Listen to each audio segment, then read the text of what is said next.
Welcome to Inside the Force. I'm Greg Grunberg, a.k.a. Snap Wexley. It is a period of Star Wars mania, as new movies, comic books, novels, and TV shows populate the system. Fueled by their love and passion for the galaxy far, far away, two exceptional geeks tap into hundreds of holocrons in order to bring you the knowledge and insight of all things Star Wars. Come and join them as they go inside the Force. And welcome back Inside the Force. David Cottingham here with Casey Cooley. Hello, everybody. Chewing on some sweet tarts. Yep. That's good stuff, man. Good. Welcome back, everybody. Action-packed episode of Inside the Force here as we dive into all things Star Wars. We got some exciting stuff to talk about, especially with the upcoming Season 3 premiere of Star Wars Rebels. I am stoked to get some brand new Star Wars material going. Yes. And so here we go. Right, we'll just get right into it. Here we go. As usual, right? So Yep. I'm going to start eating some sweet tarts in case you start talking about the news. So, movies. Episode 8. You know, we've been saying it's been wrapped. And it technically has been, I guess. Principal photography, as they say in the biz, has been wrapped. It's wrapped. But Lupita Nyong'o, who plays Maz Kanata, she says that she hasn't even done her scenes yet. She hasn't. I mean, they actually film her in the motion capture suit. So it's not just voiceover that they can easily do in post, but you know they haven't shot her scenes yet. So still more to be done with episode 8. You know, it's good to know that Maz Kanata's in it. Right. She's a great character, so I'm glad to see more of her. I'm excited to see what because I want to. I mean, I think you're on the same page. Like she's and many other people who watch the movie, but very interesting character. Definitely want to know more about her history, her backstory, or just what she knows. She's about the new state. Yoda, basically. Exactly. So she's got to play some sort of role, hopefully like that. With Daisy's or Rey's journey. So I'd love to see what she does in episode 8. Hopefully they'll film her stuff soon and pump this movie out. Episode 8. Yeah, which is because didn't they have a rap party and all that? Yeah, she was. She's not invited? I'm not done yet. I didn't rap. That's crazy. Everybody's invited but her. So she must not have any. She was maybe never on set, I guess. Probably not. Was she? I thought she was on set episode 7, right? Or yeah, she was in the cantina. Because she was like in the cantina, walking around on her knees and stuff like that. Exactly. And that's strange. Unless she's just completely. They don't need to do that. Unless he wanted to do it differently. Yeah, Ryan Johnson probably sure. wanted to do it differently. Because Ryan Johnson is definitely doing something different with this Star Wars. Actors have gone on to say this quite a bit about there's a different tone about this. Well, you're going to have that definitely with different directors. Right. But yeah, who said it? Somebody said Adam Driver just recently had an interview where he said it's like he says it's the next movie and it does get darker, but he doesn't want to say it's not just that it gets darker because it's in the same vein as Empire Strikes Back where it gets more mature or whatever. But he says, but it's more just like it's a different tone that really hasn't been, I don't think, achieved yet in Star Wars. He says it's something that is a bit new but necessary, and it was something that he thought was really fun to kind of play with this new film. I mean, yeah, this will be darker, probably will be a little more mature, a little more heavy, but it sounds like this will feel different in some capacity than any other Star Wars movie we've seen. He says that, it was like, Adam Driver, Poe Dameron, Oscar Isaacs. I keep on saying Jason Isaacs. I know, right? Oscar Isaac, he says the same thing. Like it's definitely a different feel and a different type of script, And Adam Driver says there's a lot of kind of intelligent things that he doesn't dumb down for the audience. Like it's a very smart, very emotional kind of a movie. So very excited to see just the first teaser trailer because I feel like hopefully we'll get that feeling through the trailers that will be released to us, is that this will be a different type of Star Wars movie. Visually, thematically, whatever. I'm very excited to see what that might become. Yeah, I feel like I feel like I don't know. Maybe maybe I'll change once I see something from episode 8. But I feel like Rogue One is that dark kind of movie and I think so. mature, and I feel like the tones may be the same. Now, we haven't seen what episode 8 is going to look like Right. visually, but which I don't know how much it's going to stray from. Because that's what the original trilogy did so well. Yeah. With different directors, they all kind of still look consistent. I Yeah. still think the look will probably be the same, but the feel is definitely going to be. Well, I mean, Rogue One, I think is going to be visually a little different Agree. as well. I totally agree. I feel like, I think that one might have more of a indie kind of a feel to it. I don't Right. know.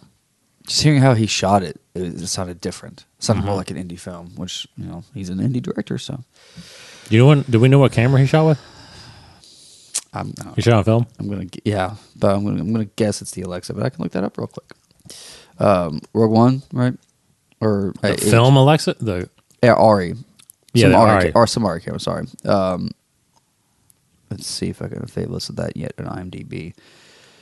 But Rogue One, I mean, not too much news besides what we kind of talked about last week. There's been some posters released, some Japanese international ones, posters, which look cool, of course. Just some toys kind of being announced and shown a little more glimpses. Like there's a toy apparently of a stormtrooper with a jetpack. Led people to believe that there might be a stormtrooper with jetpacks in Rogue One, which would be kind of cool. It's in Battlefront. Yep. So it's canon. So Yeah. we just haven't really seen it in the films yet. No, we have not. IMDb is not loading correctly for some crazy reason, so I'll be patient with this. Also with Rogue One, it's rumored that Michael Giacchino will compose the film. And if you're not familiar with him, he's basically done a lot of J.J. Abrams movies. He did Super 8. I think he did Star Trek. Maybe. Who? Michael Giacchino, the composer. Yeah, he did Super 8 for sure. Yeah. I don't think he did Star Trek, No, that's it. but he might have. But I don't think he did. He's awesome. He's a huge Star Wars fan. Didn't he do? I think he did Cloverfield. Yeah, I think so. No, I thought Super 8. I love Super 8's Oh, yeah. soundtrack.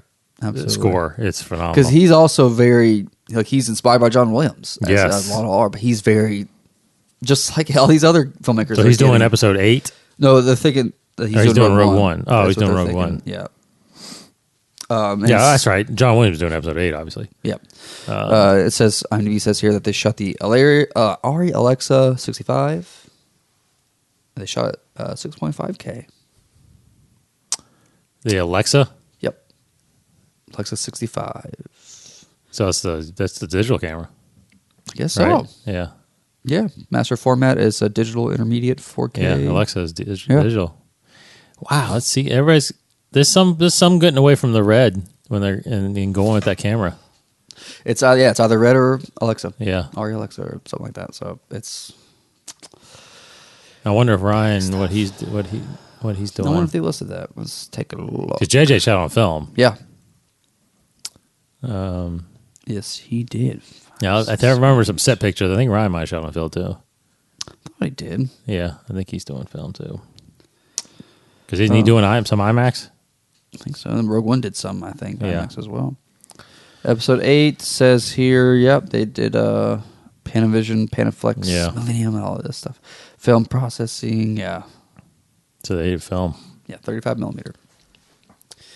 Super awesome. So that just goes to show you Gareth is generation, right? I mean, he's a younger guy, and yeah, he is. he's in that. He's kind of my age, right? A little younger than my age, I think. He seems. He grew up with it in yeah. the 80s, like I did. So Yeah. I'm assuming he's mid to late 70s. But he's in that digital world. I mean, he grew up with. Wow, just that was birthday. He grew up with DV, and Yeah, when DV was coming up, and and obviously HD now, and he's 41. Wow, that's okay. He's a little older than me. He's Yeah. 1975. So he's mid 70s. So he's basically, but he grew up with Star Wars in the 80s. So yeah, that doesn't surprise me at all. That doesn't surprise now. And I think Ryan I won't even guess, but I'm guessing he might be a little older than that, but I'm not 100% sure about that either. Maybe he's younger. Who knows? Anyway, 42 a year old. it's about the same. Yeah. So, 2 years it's, it does eventually come down to preference, but it also comes down to what you're used to. So, Gareth being kind of a more indie guy, he probably had to use digital because he didn't have the funds. He's used to it probably. So, other than that, Anyway. Rogue One, kind of all quiet, I suppose. Looking through here. Yeah, I mean, there's not much else going on with Rogue One. The Go Rogue series. Yeah, I'll We'll talk about that in a later. minute. Han Solo, still quiet, and then we'll probably, again, won't hear from that for a while. Again, I don't want to know until they show me what he looks like. Yeah. That's got to be the first reveal. Don't show me. That's got to be the first reveal. What he looks like. Yeah. Yeah. It'll probably be like a teaser poster of like the back or something like that. Like What if the toes. teaser is this? What if the teaser is, the Millennium Falcon lands and he walks on it. Chewie, we're home. What? No. As a younger Han Yeah. Solo, it's like, come on, Son of don't do that.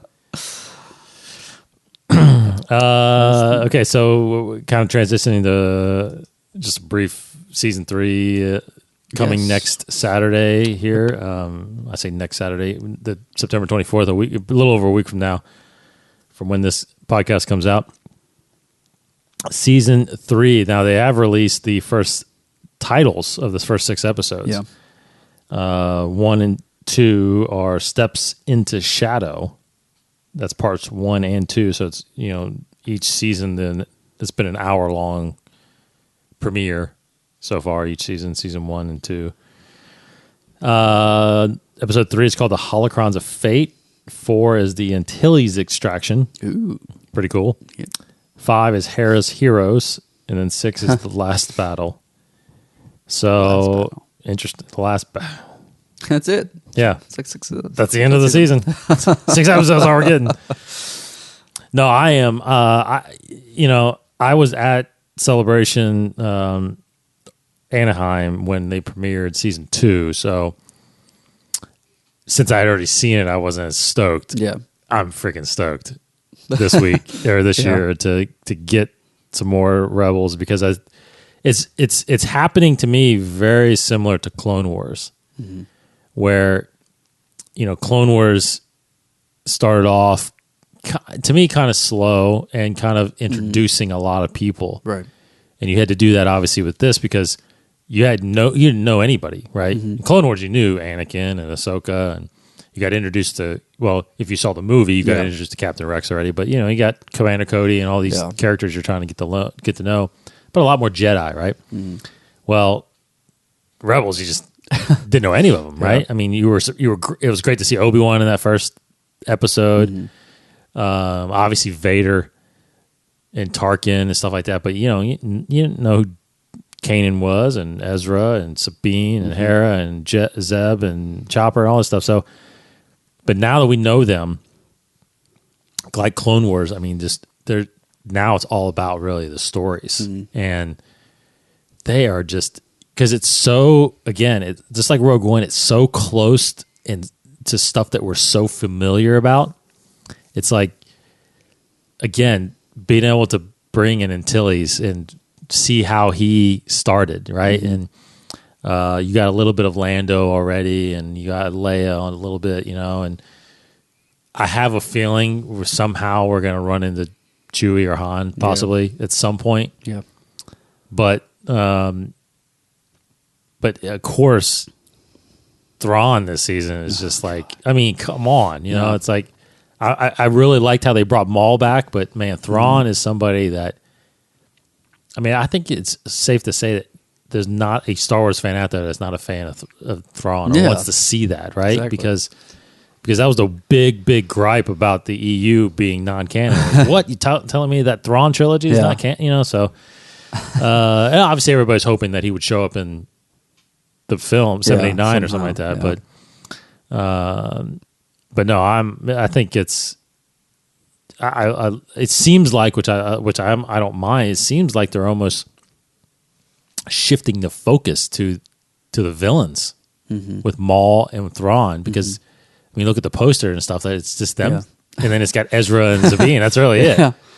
You know, so and I'm sure there's going to be a lot of Tarkin still, and a little bit of Vader, Mandalorians. I mean, there's a lot of stuff in there. Yeah. And, I'm just thrilled. I can't wait, and I think it's going to just add to the excitement for Rogue One. Oh yeah, right. We'll just be watching each episode with a careful eye because the timelines are so close right now. Right. Like I read somewhere that season 2 was like 3 years before New Hope. It's like around there because it was originally like 5, wasn't it?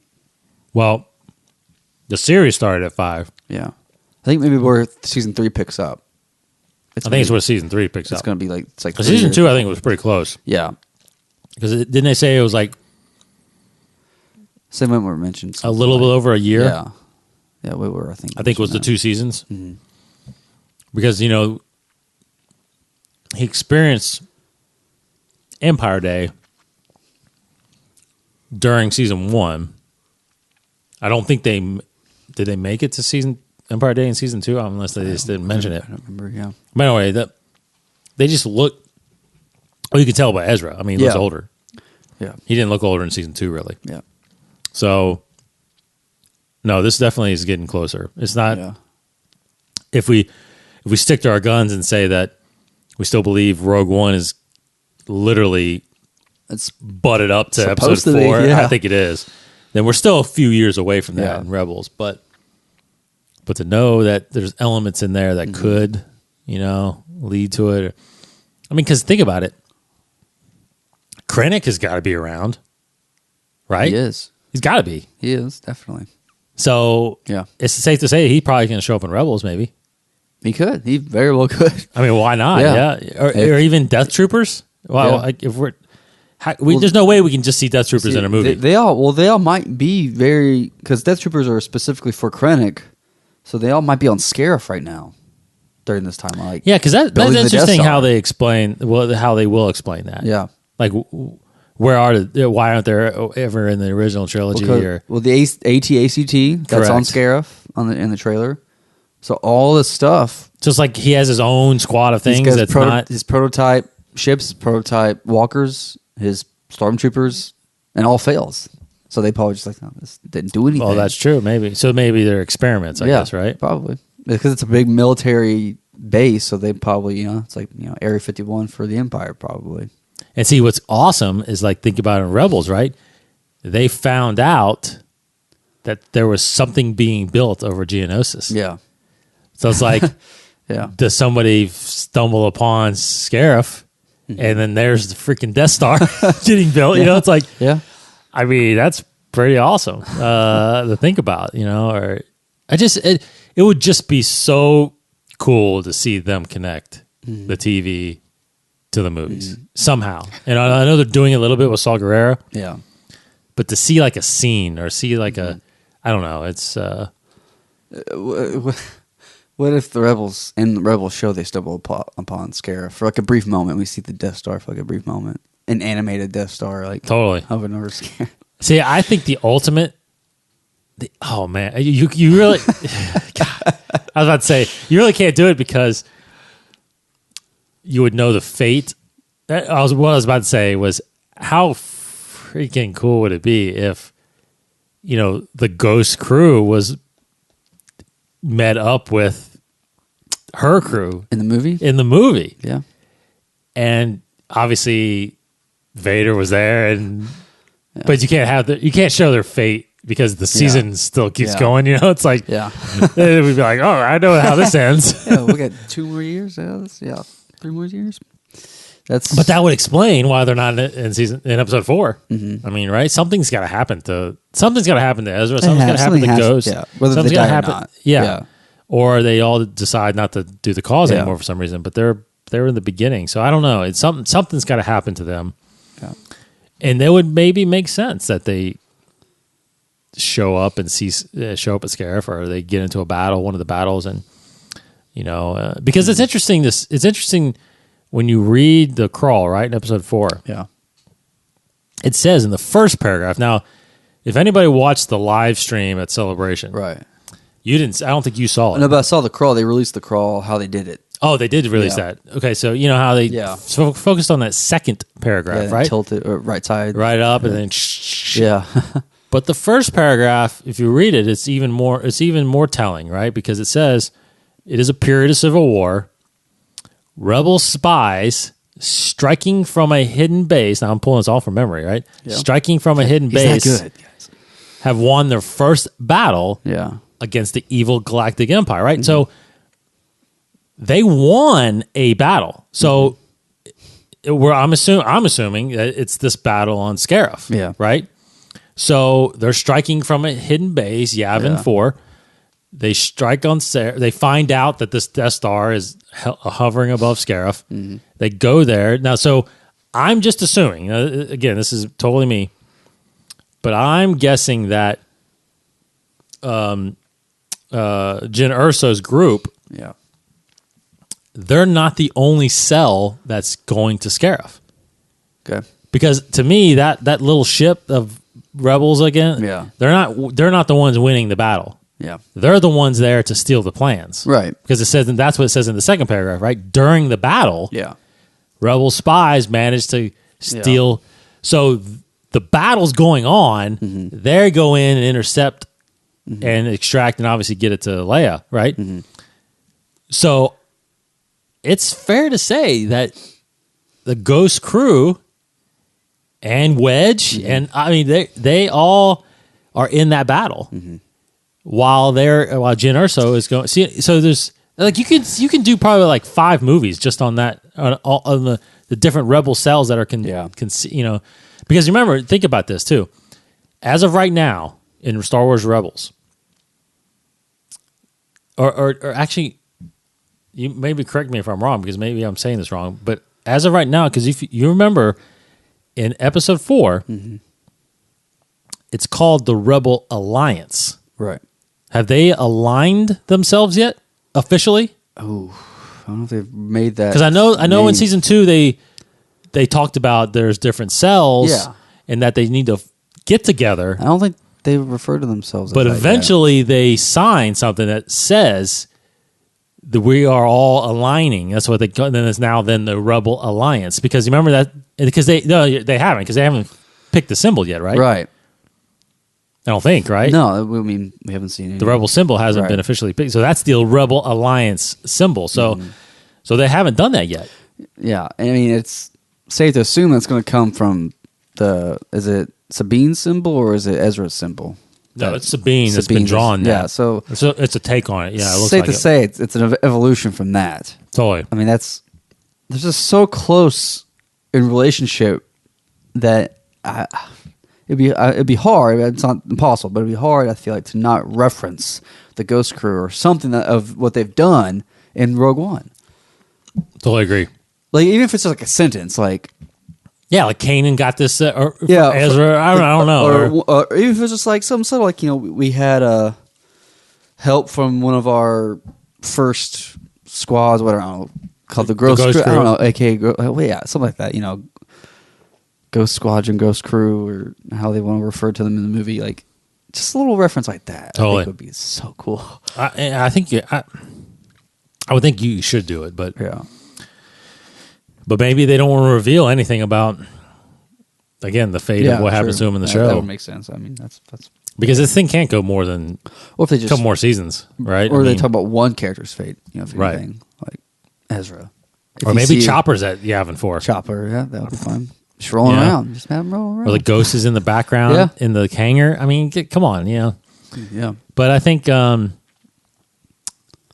but I just, but at some point we have to see. It's probably not going to happen.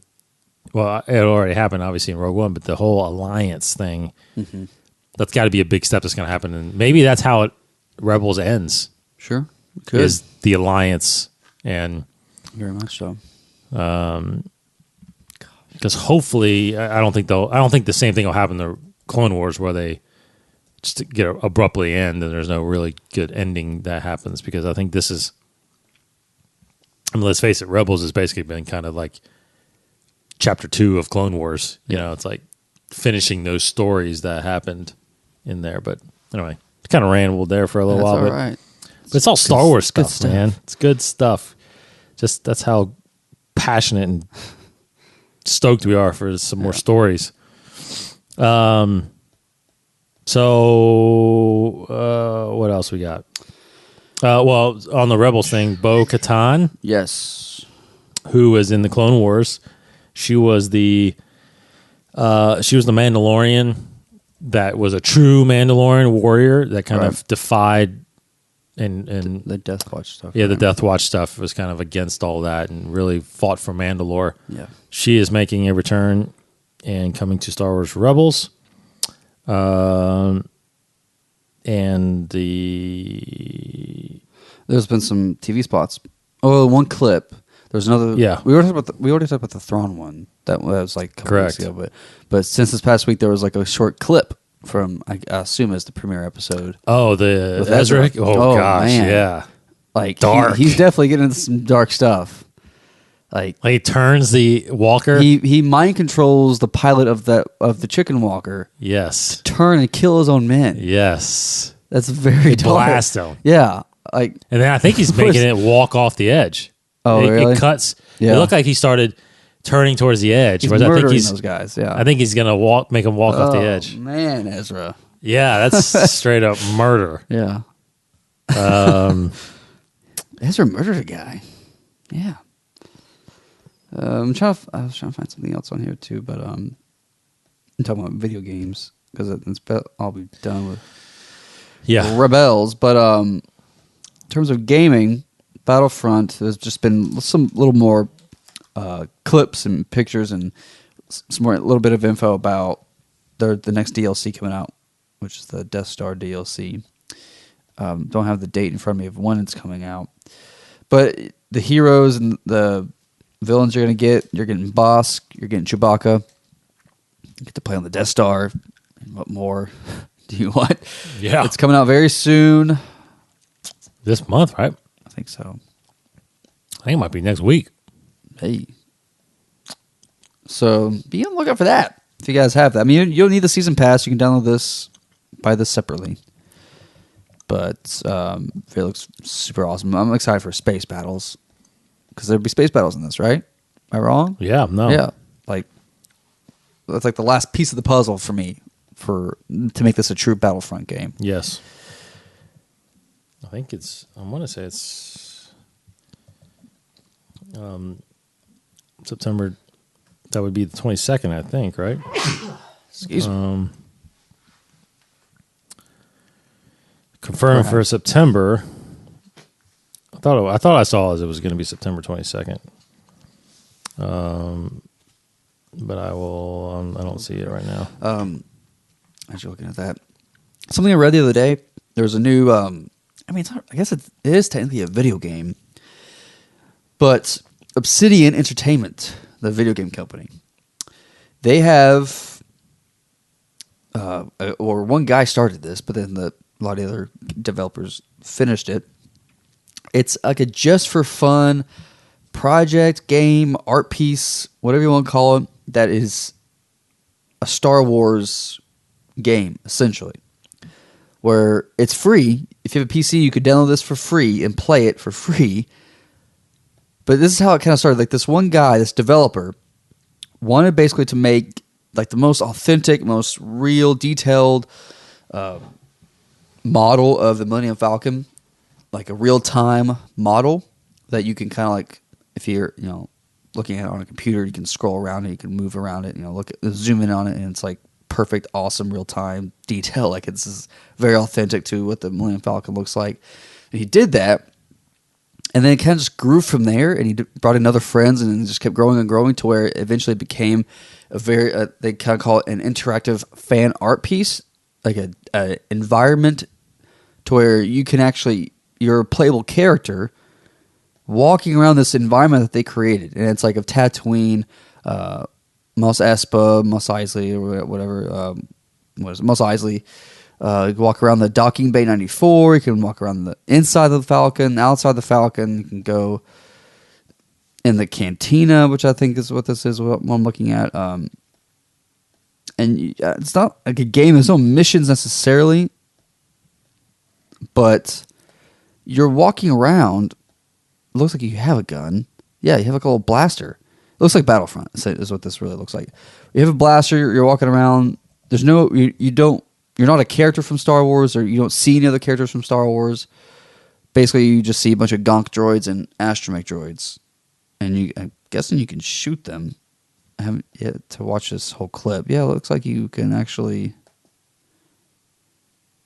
destroy some stuff in this game.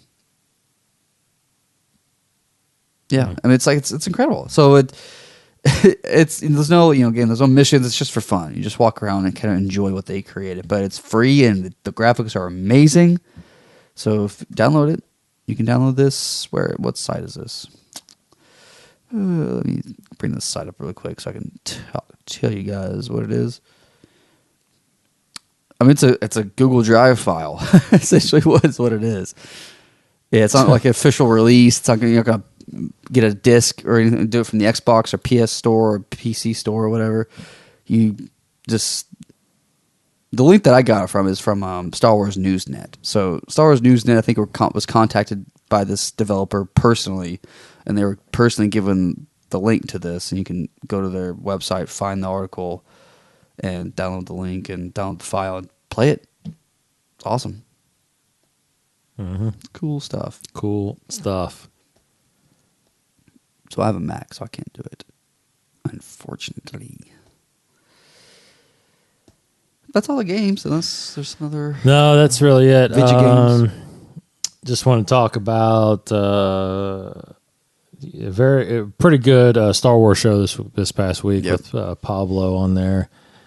Always good to hear from him and his experiences. And what's really good about this is they interviewed him. Andy interviewed him about just how it got started and got to where he is right now. And it's a very interesting story. I'll just kind of give you the cliff notes, but he he said he had basically met somebody at a book fair or something like that, or about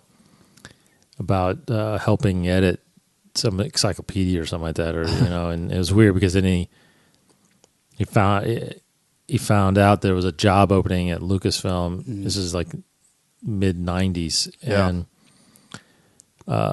he called the same guy, and he said, "Hey, I was wondering if I can use you as a reference for this job interview." And he's like, "Well, there's no need for that because I'm the one interviewing you." So he got the job, obviously, right? And he's been at Lucasfilm ever since. Yeah. And obviously he was overseeing, kind of the books and the editing, a little bit of the stuff. But then he said eventually throughout the 2000s, after the movies started coming out, the prequels, he just got more involved into the continuity part of the storytelling, right? And stuff like that. So he just basically found himself in every storytelling meeting, and since he knew the knowledge of Star Wars, all the people were just constantly asking him, like, does this work, or how does this? And he just knew it, so they just kept bringing him. And he said he just started going to all the meetings where they were conceptualizing things, and he said, and Leland too, we both kind of were doing it. So he said naturally when Kennedy started the story group, it was the head of the story group is actually one of the other women on there. But they said that they added me and Leland on there just simply because of our backgrounds. Yeah. And then they added a couple. There's 5 of them, I think, that's on there. There's been another guy that they've shown. Yeah, his name's Matt, I think. Yeah. And then they have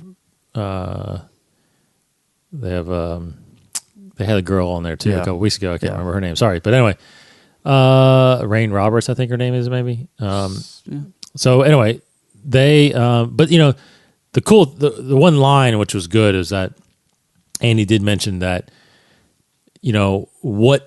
what really, for people that don't understand, is the purpose of the story group. Because I think a lot of us and a lot of maybe just Star Wars fans are not really in depth. They think maybe the story group is really just a continuity, containment, security thing, right? And it's he basically, and I think he said that. He said, I think everybody thinks all we talk about is continuity. Does that work? And he's like, honestly, that's not really our function, even though we do it. said truly the main function is the I mean, if you think about it, it's the name of the group, story group. It's making sure the stories that are told are authentic enough and that they haven't been told before. Yeah. So, like, if you wanted to come write a comic on something, that story isn't too similar to any other story that's been told in books or TV or movies, right? Yeah. So they're there to just make sure that every story that's coming out, because they're all linked now, is unique and different and fresh. So, and obviously once they make sure they know the story, then yes, you can't make something happen that already happened in something You can else. use this character, you can use this person. Right. Yeah. Continuity then comes into Because they basically told Gareth Edwards that, you have this one character type that you want to use. Well, that should be Saw Gerrera, probably. Right. Because he fits Exactly. that. So they kind of helped him with that. Yeah, so, Pablo, so he's been there over 20 years now. Yeah. And Leland's been there even just as long or even longer. 'Cause Yeah. I think Leland's been there since early 90s. It's just funny because, like, being with, when I actually seriously got into the Star Wars, like, community, like in the early 2000s, when I was seeing Hidalgo and Leland Chee, like, their names on all these books and blogs and posts and stuff like that, like, knowing just, like, Leland Chee was the Holocron keeper, Keeper of the Holocron, yeah. Correct. And Hidalgo, to me, was just like, he's just a writer that knows all this stuff. He does all the encyclopedias. I always see his name in all this stuff. And it's just, now, like, it's like, I feel like I know them a little bit. Like, I've seen their rise to the company. Like, it's incredible, these incredible. guys and the opportunity that they have. But what's funny is that they don't seem hugely popular. Yeah. You know what I mean? Like, everybody knows, and maybe it's because everybody, like you just said, maybe feels like they know them in Yeah. a sense, or that they're just big fans. Yeah. That they're not kind of unreachable or something like Yeah, that. they're Like employees. I feel like Filoni is like Yeah. True. a different level in a sense. You know what I mean? Like, yeah. I don't know. Like, I would never be able to talk to Filoni. Yeah. But I've talked to Leland just Yeah. on the floor, right, of the convention center. It's like, and Pablo, I feel like, is that guy too that you can just walk up to and just start chatting about Star Wars, and he'll sit there and talk to you for 3 hours, So So these are guys that they got the greatest promotions you can ever imagine. yeah, But yeah, there's like all of us. so yeah, because I mean, I know it's not a full gauge of your popularity, but like their Twitter followers aren't enormous. You know what I mean? It's not like, in fact, I think maybe the host of the Star Wars show I have more than them. I don't know. I don't know if that's true or not, but yeah, it's just just like George is just a different level, and then you have Filoni right behind him, and Kennedy, and even JJ and stuff like that. And it's like, but these guys, the ones that are like creating the stories, the story group is the most important part of of the story of Star Wars in my mind. Holding it together. I mean, absolutely. Yeah. And it's a brilliant. And we've said this when it first started. That's the most brilliant idea you can come up with. Yeah. That Kathleen was the story group, I think, and making everything continuity and fit and all that stuff. So, speaking of other mediums, I do want to apologize to all you out there. I don't think we've gotten any. I don't know if maybe you're not worried about it anymore, but we failed to really mention anything about the comics in a long time. Now, I partially because I haven't read much, and I'm sure you haven't either. But it's been my goal because I have recently went through back and downloaded and bought the ones that I were kind of missing that I haven't been able to keep up with. But so I am going to get caught up. I'll send you the digital ones, but I do want to get caught up on that again. There's obviously, just so you know, that there's some series that are coming to a close. Vader's actually coming to a close at number 25, which I think is actually this month or next month. But Star Wars is ongoing, and Poe Dameron is ongoing. Han Solo just wrapped up, and then there's other series is coming out that are coming here soon. So I'm sure they're going to do something for Rogue One. I'm guessing it. I don't know. I haven't. But anyway, I do want to get caught up on that. You know, we were going to try to get Russell on here to do some reviewing, Right. but he's been tied up with some stuff. So Yeah. anyway, we're gonna get back into. I need to get back into reading that stuff anyway, and I did. I'm going. Well, I just recently did, but I'm vowing because I've said it to. I'm gonna physically get the subscription to Star Wars Insider because it's a Yeah. great magazine, and when I do remember I have it. I have it digitally. Yeah. And when I do look at it digitally, I'm like, God, this is great. You know, a great magazine. You know, and plus they have continuity stories, Absolutely. Star Wars stories in those. I need to read those too. Yeah, and they're shorter. You know, so they're quicker. Mostly about the squadrons Yeah. and stuff like that, Yeah. Blue Squadron and stuff like that. So anyway, the comics will get back on. There's actually not any comics coming this coming Wednesday. I think there's some reprints of Vader, but for you people out there that have that are subscribed to the Smuggler's Bounty box, and for those of you who aren't, you need to get on this because if you're a pop figure collector, if you're into it, the next one, which is coming out, I think in November maybe, or I think it's November, exclusive Rogue One pops. In that, I think there's 2 of them actually that's going to come into this thing. So you can get that at smugglersbounty.com. It's a great little collection box. I love every one of them I get. The other thing was, I guess the only thing I wanted to really mention beyond that was the Go Rogue thing. Yeah. So Yeah. Go ahead. yeah. So just did we mention? I don't think we mentioned it last Nope. week. So Not. So for those of you that don't know, I mean, if you go to StarWars.com/Go Rogue, they are having basically it's a fan film competition. Yeah. So it's very, very similar to the setup and rules of the Star Wars Fan Film Awards, which are being held now pretty much at every celebration. They're asking you to make a 2-minute, no more than 2 minutes, so very short, 2-minute Star Wars fan film based around or on. I mean, we still haven't really fully figured that out yet. Yeah. I'm going to pull it up. Fully around the Rogue One characters and the storyline. So they want something that's fitting into the universe of around Rogue One in the movies, and basically you're playing for the grand prize, which is a trip for 2, the winner and the guest, to San Francisco for 3 nights and 4 days, and it includes a visit to Lucasfilm and a campus tour. Attend the screening of Star Wars Rogue One, and your winning entry premiered on the big screen, so it'll play on probably before the movie does, and then a visit to Rancho Obi-Wan.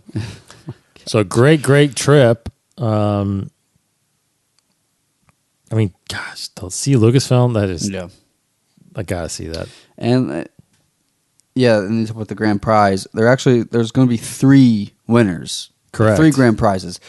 There's 3 separate contests going on here where you have basically the United States contest, you have the Canada contest, and you have the Australia/New Zealand contest. So there's, so if you're in those respective countries, continents, then you will be voting for your specific area and winning the grand prize for your specific area. So we won't be competing against Canada or Australia, New Zealand, if we have listeners out there in those places, which I'm Right. sure we do. Of course. So yeah, 2 minutes. Original Star Wars story. They have an asset pack on there that you can download that's got sound effects and music in it. A couple of images. In fact, you only are allowed to use what's in the asset pack. Yeah, I was thinking that too. Like, they didn't include sound effects. It's not in there? There's no sound. There's just music. Oh, It's like, what are we going to do about sound effects? You have to make your own, I guess, if you want to do that. I guess. Yeah, usually they put sound effects in there. I'll have to look again, but I don't think they had it. Unless there's more than one. But anyway, asset it's just like the Fan Film Awards, it's judged on five criteria, each 20% of the final score, I guess you get. But number one is a clear grasp of animation and or filmmaking as an art form. Number two is quality of storytelling. 3, character development and character design. 4, originality, and 5, overall entertainment value. So, again, 2 minutes. I'm going to talk about character development in 2 minutes is very tough. Yeah. So, anyway, grab your cameras. You have till October 21st in the United States to, I guess maybe that's across the board, but definitely October 21st, 2016, obviously. To submit your video, your movie. The judging phase is then October 24th to November 11th. It's the Pacific time, so it's like... Yes, Pacific time, West Coast time. So Yeah. winner confirmation period is the 14th of November through the 28th of November, and then the announcement of the winners will be between December 5th and December 9th. Geez, it leaves you like less than 10 days to get up to LA and get ready. Yeah, so I'm assuming the premiere will actually be probably that. I feel like it's that. Usually it's that Wednesday. Yeah. So And they'll pay for your 'Cause- flight, your trip, your because you see the travel. 16th is a Friday when it opens, so that means the 9th is the week before, right? Yeah. So you would probably fly out on the 10th or something like that, which is my birthday, by the way. Ooh. And then hang out there for maybe Sunday, Monday, Tuesday, the 3 days they're talking about, or Monday, Tuesday, Wednesday, maybe, and it's Wednesday that the premiere is, I think. So, pretty cool contest. We're going to do something. Yes, indeed. We're trying to kick around ideas right now. But yeah, you got to do it. Why not? Got to win the trip to Lucasfilm. You kidding me? Okay, so other than that, I think that's all the Star Wars news that we got you caught up to right now. You know, the last thing, it's something, I mean, decently huge, but Turner won't get the rights to show the Star Wars movies on TNT and TBS. They signed a 9-figure deal with Disney for, it says 10 Star Wars movies, which is strange because there's going to be more than that. But basically all the Star Wars films. And it looks like they even had to sign a deal with Fox, a separate deal for the original movie, because it looks like Fox still had the TV rights for the original movie, which is interesting. So TNT TBS will be showing these movies throughout basically the next 6 years, 2022, and there's already a schedule for it. So the first movie, the first day that will be shown on TNT, Tuesday, September 20th, 8 p.m., Phantom Menace. And then, so there's twice that day, twice Wednesday for Attack of the Clones, twice Thursday for Revenge of the Sith, twice Friday for September 23rd for New Hope. And then the 24th and the 25th of September, they're going to do a marathon of the films. It's a lot. Yes. A lot of Star Wars. So no longer is Spike going to be showing it. It's going to all be on TNT. And some on TBS probably. So there you go. All right. All right, so that'll close us out after all the news. Get into some reads here from our Star Wars books here. Supervised, So- I'm sure, by Pablo Hidalgo. Yeah, he wrote all these words. So for me, from DK Publishing, Ultimate Star Wars Encyclopedia, which I don't know when they'll be releasing a new one of these, because it's ever expanding. Today we're talking about the Tusken Raider sniper rifle. So a little brief talk. Tusken Raider sniper rifle, says here that it appeared in episode 1 and 4. I feel like it would have appeared elsewhere, but episodes 1 and 4. Manufacturers, Tusken Raiders, they built these things themselves, apparently. The model is a Tusken Cycler, and the type is slug thrower. So it's So the Tusken Raiders built this from stolen and scavenged parts. The Tusken Cycler is the standard projectile weapon used by the Tusken Raiders for ranged combat. So it's a slug thrower class rifle. It fires solid shots enveloped in energy instead of blaster bolts. So every other blaster, for most other blasters, they're always referenced as blaster bolts. This, however, is solid shots enveloped in energy. So I guess it sounds like it's more like a bullet, which makes sense because in episode 1, when that Tusken Raider is shooting at the pod racers, it sounds more like a gun. It sounds more like a rifle actually being shot. So they actually have like somewhat bullets, solid shots that are surrounded by energy instead of pure laser, pure energy. So that is the Tusken Raider sniper rifle. I did not know that about the gun. And also they built it. It's pretty cool. Very resourceful creatures. Awesome. Yes, it is. Kind of on that technology side, I'll just kind of run through on the absolutely everything you need to know about Star Wars book. Kind of on the Stormtrooper vein, but just wanted to mention about their blaster. There's the Blastech E11 blaster rifle, which is the normal Stormtrooper weapon. It's the Stormtrooper's standard issue weapon and is based on the Clone Troopers DC-15A blaster. It's got 3 energy settings. 1 is for sting, 2 is for stun, and 3 is lethal force. So, and of course, one other thing you guys should know, but this is listed as here, strange but true. Despite what some people think, Stormtroopers are not clones. They are trained civilians. Underneath their armor, they all look different. And the Empire doesn't actually enlist Stormtroopers. Instead, it uses propaganda to attract recruits. Posters showing Stormtroopers as brave peacekeepers have inspired millions of volunteers to sign up for training. So that does kind of explain why they aren't always accurate. Aha! If they're just civilians, It's the dressed guns. up. It's all. It's just the guns. There's the guns.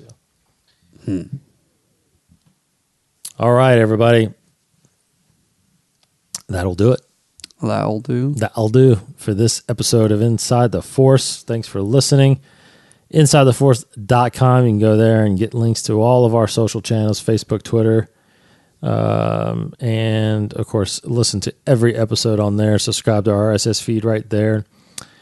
Of course, click on the links to subscribe to us on iTunes, Stitcher Radio, or TuneIn Radio. We appreciate all the different avenues that you guys consume this show. Consume power. Other than that, Casey over there is on Twitter at Kryptonian1138. I am D Cottingham21. And, of course, we're on Twitter at Inside the Force. That is all. We will be back here next week as we get ready for the premiere of Star Wars Rebels. And we'll talk all kinds of Star Wars news as usual. For Casey Cooley. Now you will pay for your lack of vision. It's hard. It's hard to do it. Nice. Sometimes it takes me a while to get Emperor inspired? Yeah, sometimes I gotta say a certain line to get into an Emperor voice. That wasn't my best. Like sometimes you just gotta go out, do it, and then you can kind of get into it. Yeah, right. Pay for your lack of vision. I don't know. No Sam Witwer, guys. We can do no Sam Witwer. Sorry. You just what happened? Yeah. Would you just All right. Anyways, lately I've been slipping. We do into a lot an of that Emperor. at the office. Yeah, I just I think I'm getting Sarah now to start going. Do it. Gives you focus. Makes you stronger. For your lack of vision. Yep. I love it. I've been slipping into Emperor a little bit lately at the house. So It's awesome. Yeah. All right, everybody. thanks for hanging out with us again this week. I do want to say real quick on our way out is I was playing the card game on Lackey the other day, and I was playing a gentleman that said, just as we were typing away, just said, hey, just want to let you know I listen to all your podcasts. Huh, sweet. I was like, oh, yeah? And I figured he was talking about the card game, Yeah. my Combat Guild, and I was like, I was like, oh, you listen to more than one? He's like, yeah, Combat Guild and Inside the Force.